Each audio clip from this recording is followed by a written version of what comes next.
The Galactic Council chamber stretched across 300 meters of polished obsidian, its curved walls displaying the flags of 47 member species.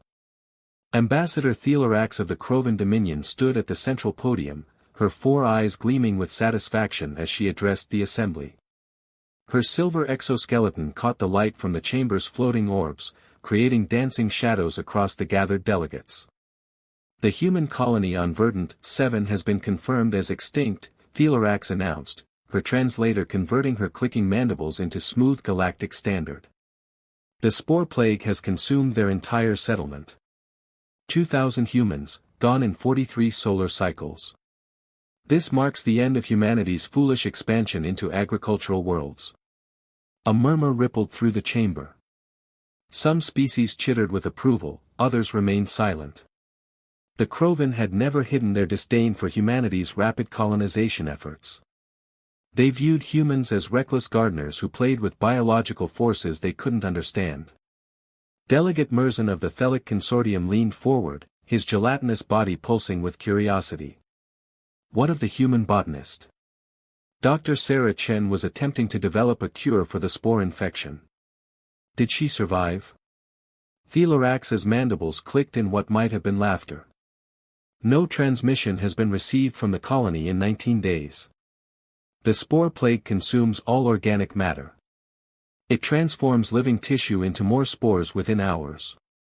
Nothing survives it.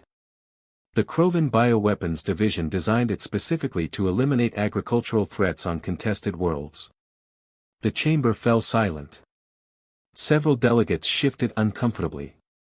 The revelation that the Krovan had weaponized the spore plague was new information, and it changed the political landscape dramatically. You admit to deploying a biological weapon against a civilian colony? Ambassador Yurix of the Peldar Federation rose from his seat, his crystalline form resonating with anger. This is a violation of the Terran Protection Accords. Humanity may be young to the galactic stage, but they are under Council protection. Thelorax waved a clawed appendage dismissively. The spores were released accidentally during terraforming operations on a neighboring system. They naturally spread through atmospheric currents.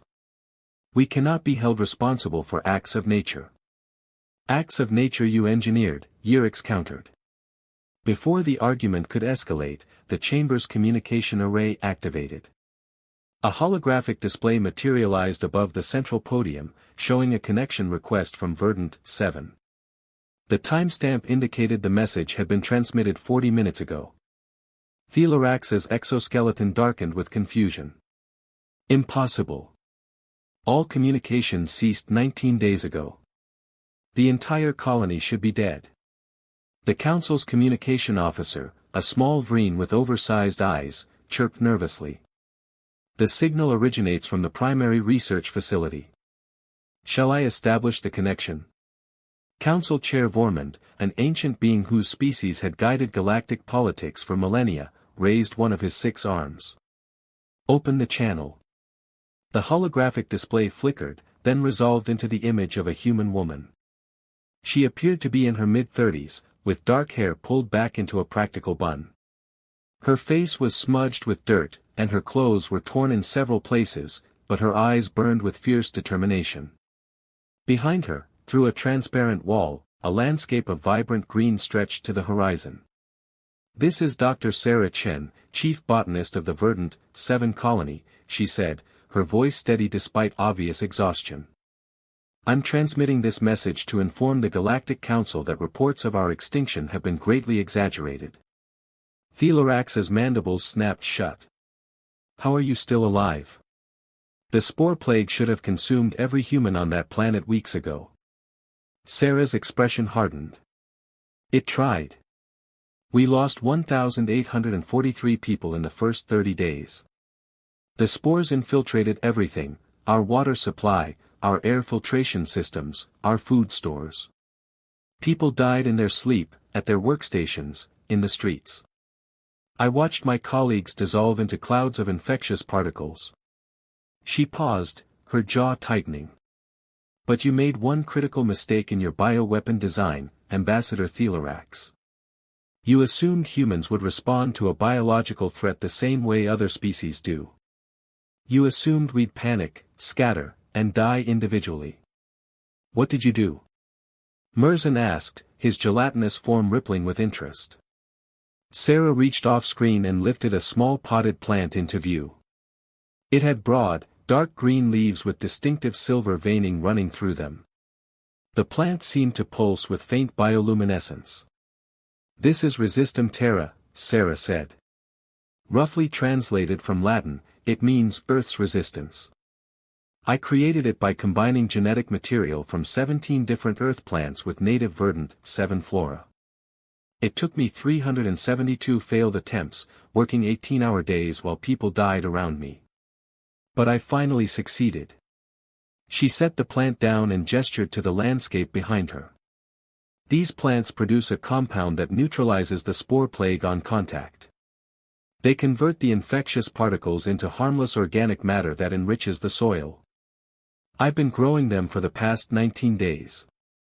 What you see behind me is 300 square kilometers of Resistum Terra, and it's expanding at a rate of 40 kilometers per day.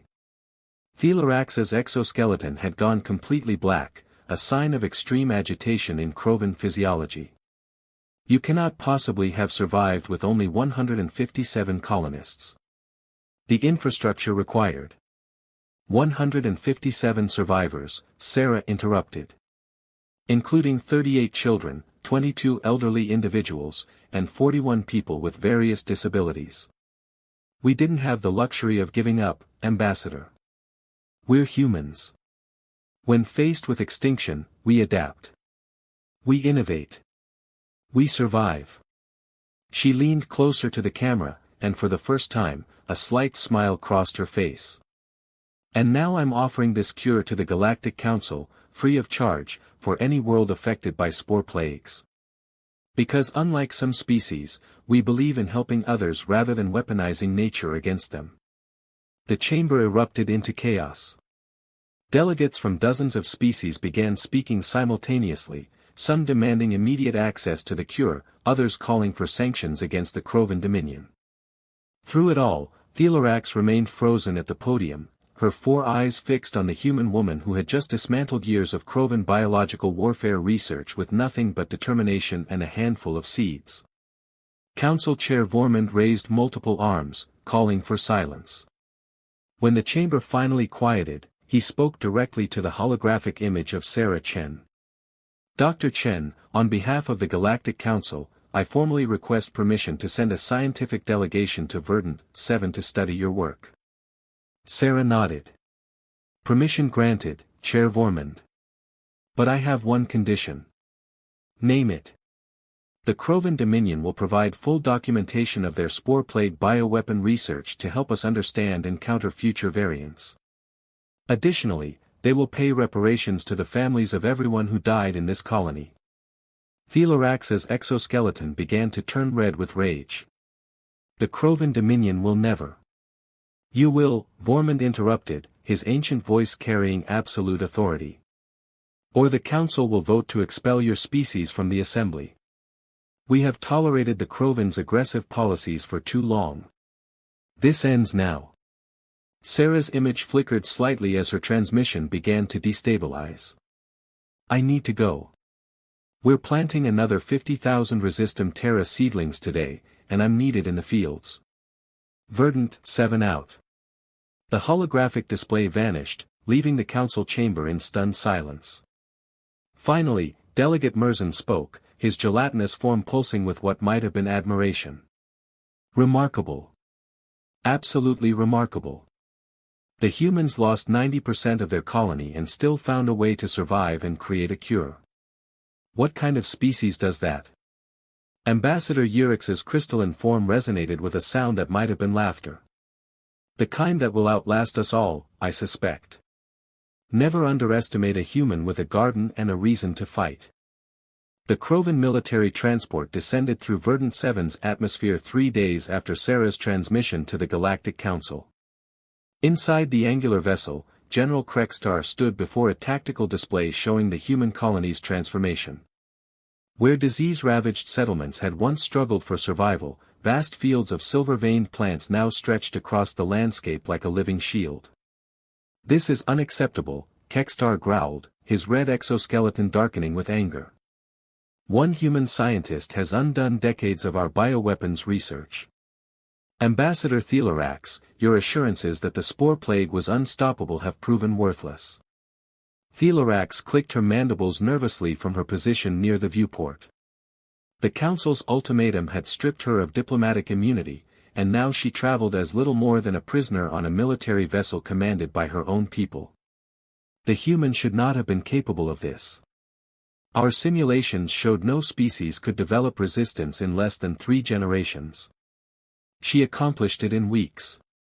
"Human stubbornness," muttered Dr. Valkyrie, the Krovan's chief biological warfare specialist. His smaller frame and duller exoskeleton marked him as a scientist rather than a warrior. Their psychological profile indicates an extreme unwillingness to accept defeat. Where other species would have evacuated or accepted extinction, the humans stayed and fought a biological war they had no business winning. The transport settled onto a landing pad near the colony's main research facility. Through the viewport, the Krovan delegation could see human survivors working in the fields, their movements efficient despite obvious fatigue. Children ran between the rows of Resistum Terra, carrying water containers and monitoring equipment. Even the elderly participated, their weathered hands gentle as they tended the miracle plants. "They're using everyone," Kextar observed. "No division of labor, no hierarchy. Every human contributes to the effort. It's how they survived," Valkyrie said quietly. "While our species would have established military control and resource rationing, the humans simply worked together. No politics, no power struggles. Just survival." The transport's boarding ramp extended with a pneumatic hiss.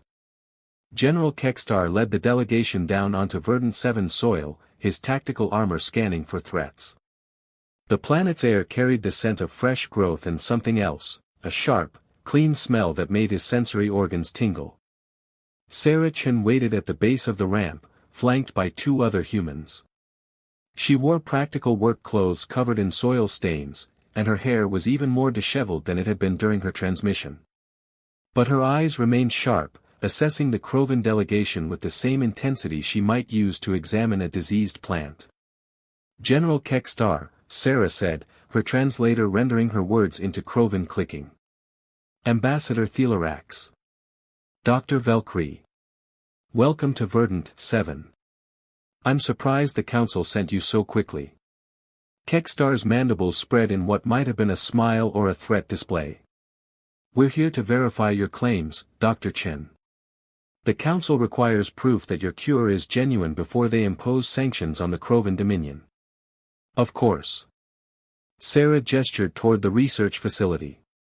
"I've prepared a complete demonstration. But first, I should introduce my team. This is Marcus Webb, our chief engineer, and Dr. Amara Okoye, our medical officer. Between the 3 of us, we developed the Resistum Terra cultivation process." Marcus, a tall man with graying hair and mechanical augmentations on his left arm, nodded curtly. Amara, a woman with dark skin and intelligent eyes, offered a polite smile that didn't reach her eyes. Both humans radiated the same exhaustion and determination that Sarah displayed. The group walked toward the research facility, passing through fields of the silver-veined plants.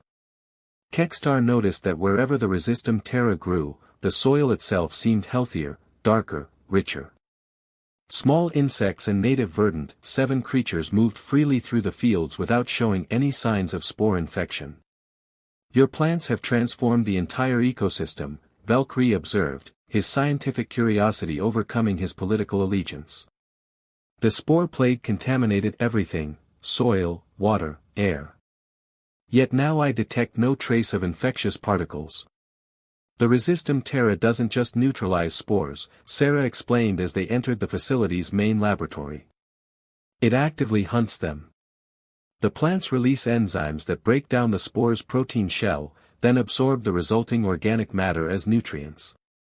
The more spores present, the faster the Resistum Terra grows. We essentially turned your weapon into fertilizer."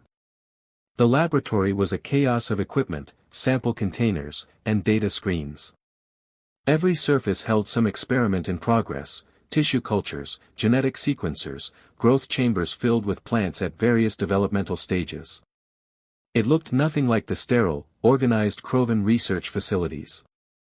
"This is where you developed the cure?" Thelorax asked, her 4 eyes scanning the disorganized space with poorly concealed disdain. "In this mess." "This mess saved our lives," Marcus said sharply. "While you were sitting in your pristine council chamber declaring us extinct, we were here working 20-hour shifts trying to keep our children alive." Dr. Chen went 4 days without sleep during the critical breakthrough period. Sarah placed a restraining hand on Marcus's shoulder. "It's fine. Ambassador Thelorax has never had to choose between organizing her laboratory and saving her species. She can't understand what necessity looks like." She moved to a large display screen showing complex genetic sequences.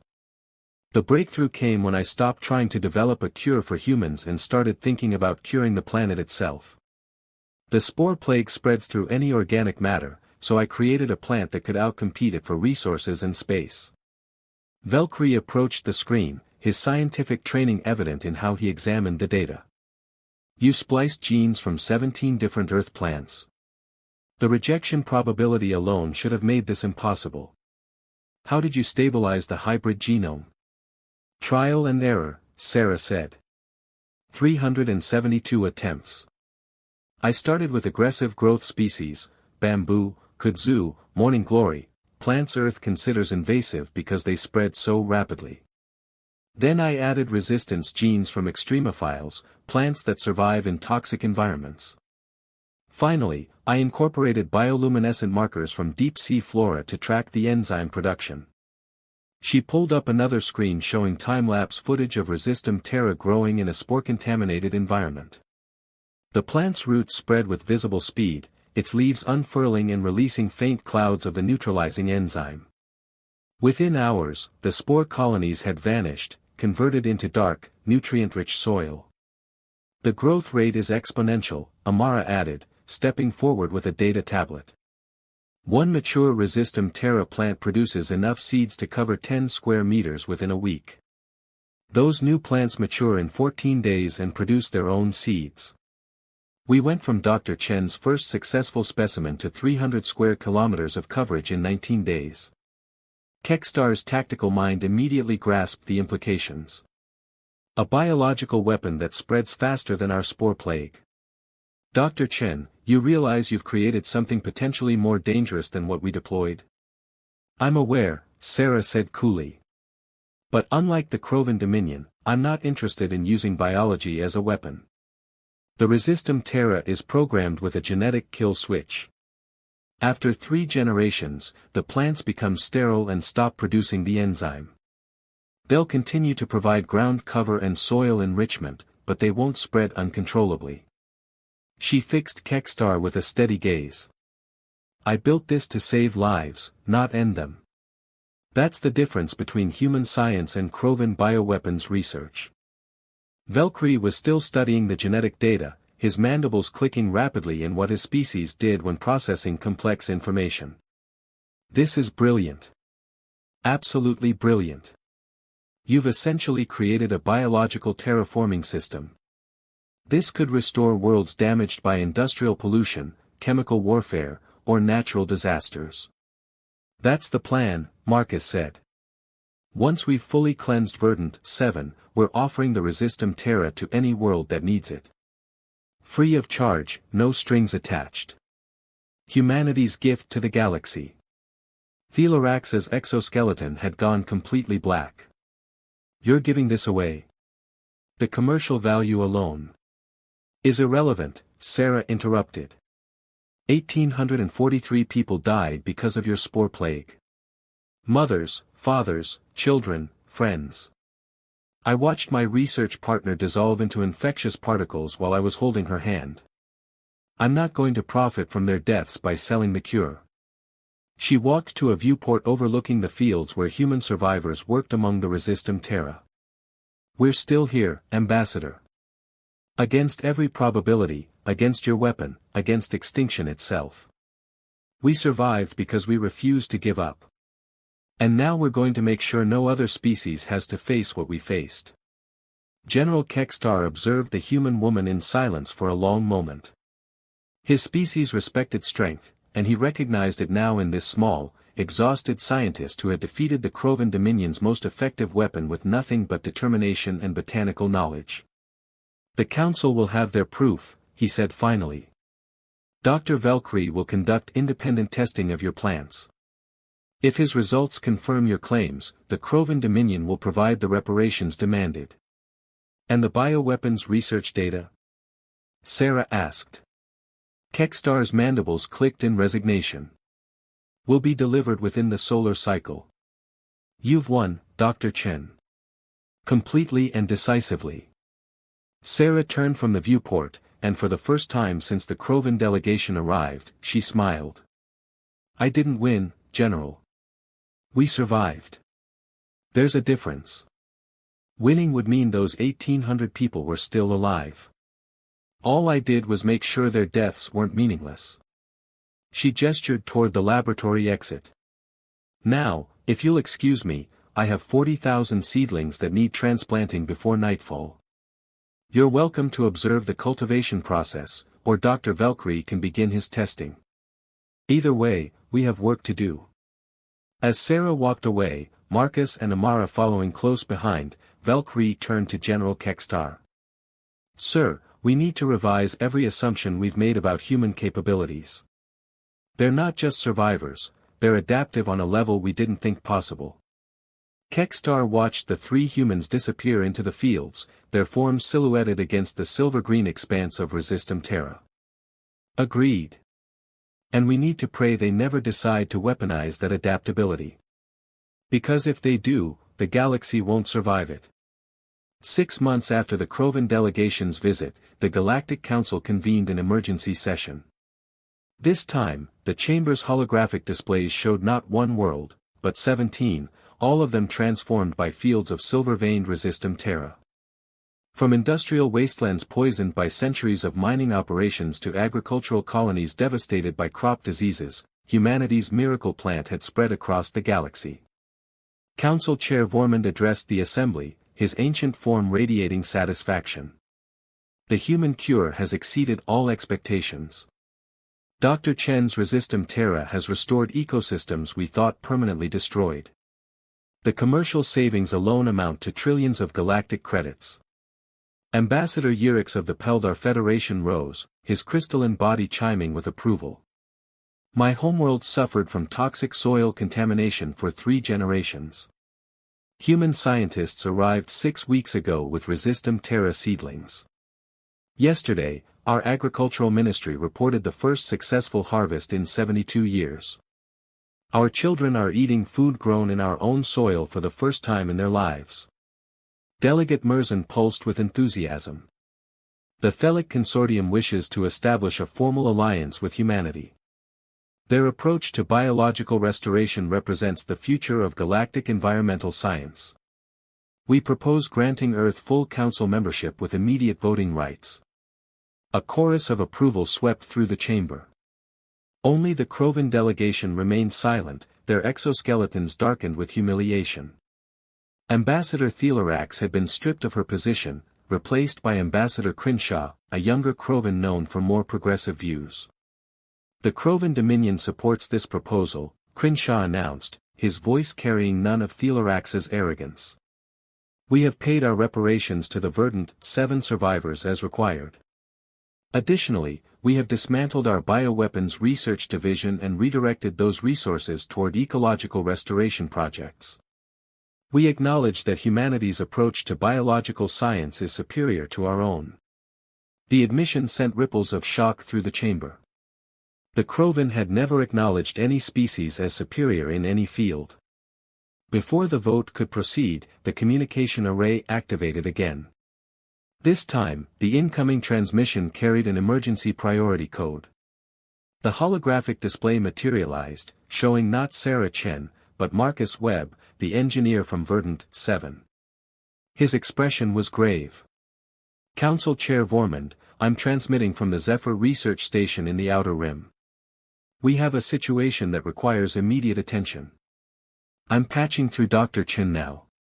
The image shifted to show Sarah standing in what appeared to be a massive greenhouse facility. Behind her, rows upon rows of plants grew under artificial lighting, but these weren't Resistum Terra. These plants had deep purple leaves shot through with veins of luminescent gold, and they pulsed with an eerie bioluminescence that made the entire facility glow. "Council," Sarah said, her voice tight with controlled urgency. 3 weeks ago, a mining colony on Thresh 9 requested Resistum Terra to clean up heavy metal contamination in their soil. We sent them standard seedlings with the 3-generation sterility protocol. Yesterday, we received a distress signal. The plants mutated. She gestured to the purple specimens behind her. This is what the Resistum Terra became on Thresh 9. Instead of going sterile after 3 generations, they adapted to the heavy metals in the soil and evolved into something new.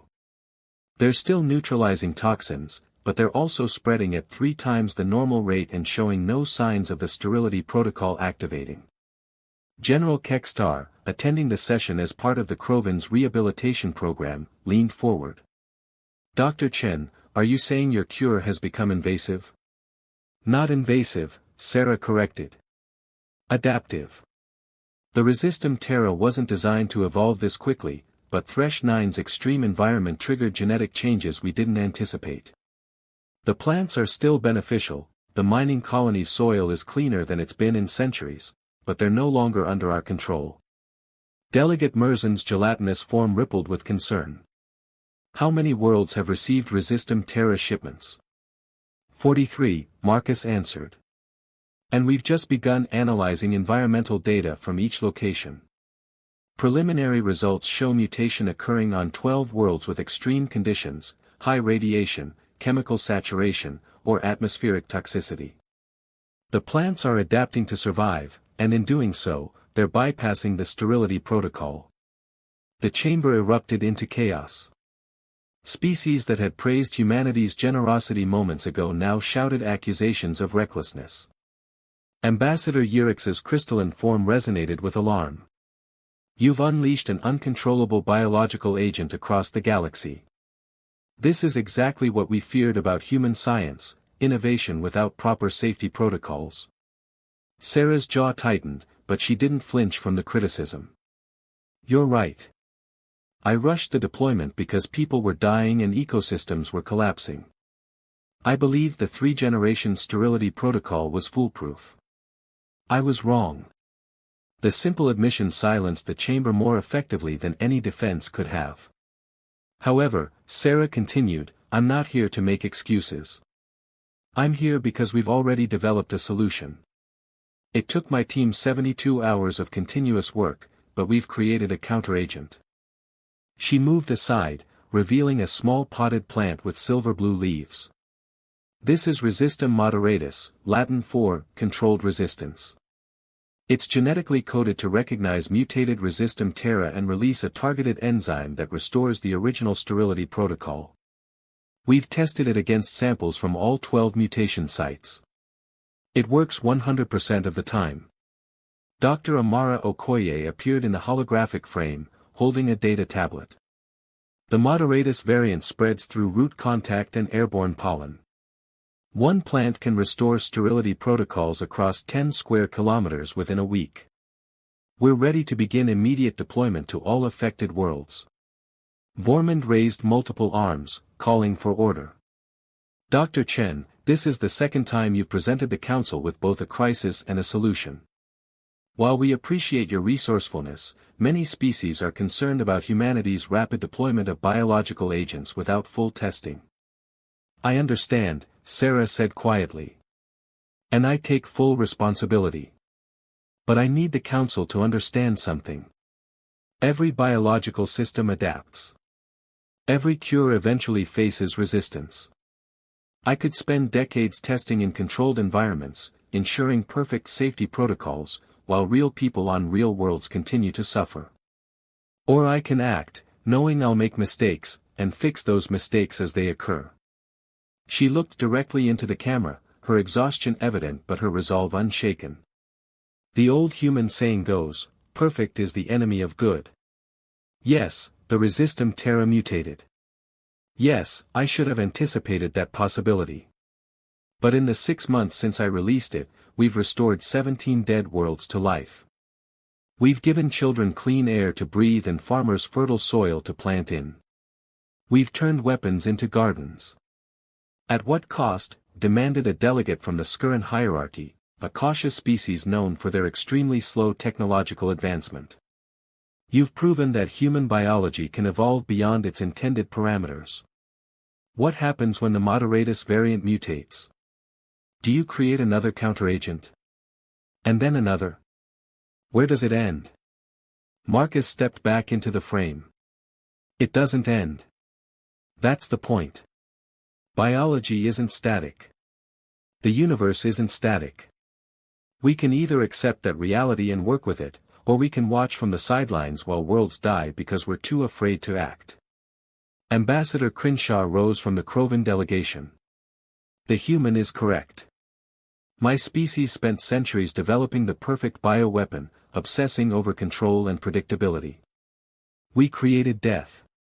Humanity spent weeks developing imperfect solutions to save lives, accepting that those solutions would need refinement. They created life. He turned to address the full council. I propose we grant humanity access to the Galactic Biological Repository. They've proven they can work with genetic material more creatively than any species in Council history. Instead of restricting their research, we should support it with the full resources of the galactic community. The Skuran delegate's feathers bristled with alarm. You want to give them access to genetic samples from every known species? That's insane. Is it? Urix's crystalline form chimed thoughtfully. Or is it insane to keep that information locked away while preventable ecological disasters continue to occur? The humans have shared their Resistem Terra freely with anyone who needed it. Perhaps it's time we showed the same generosity. Sarah held up a hand. Council, before you make any decisions about repository access, there's something else you need to know. The mutation on Thresh 9 wasn't random. When I analyzed the genetic changes, I found evidence of deliberate modification. The chamber fell silent. Someone tampered with the Resistem Terra, Sarah continued. They introduced specific genetic sequences designed to disable the sterility protocol and accelerate the mutation rate. This wasn't evolution, it was sabotage. General Kekstar's exoskeleton flashed red with anger. You're suggesting someone deliberately tried to turn your cure into a plague? I'm not suggesting. I'm stating a fact. Sarah pulled up a genetic comparison on the holographic display. These sequences don't exist in any Earth plant database or in the native verdant 7 flora I used to create Resistem Terra.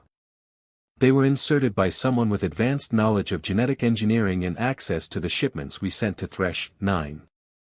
Delegate Merzan pulsed with distress. Who would do such a thing?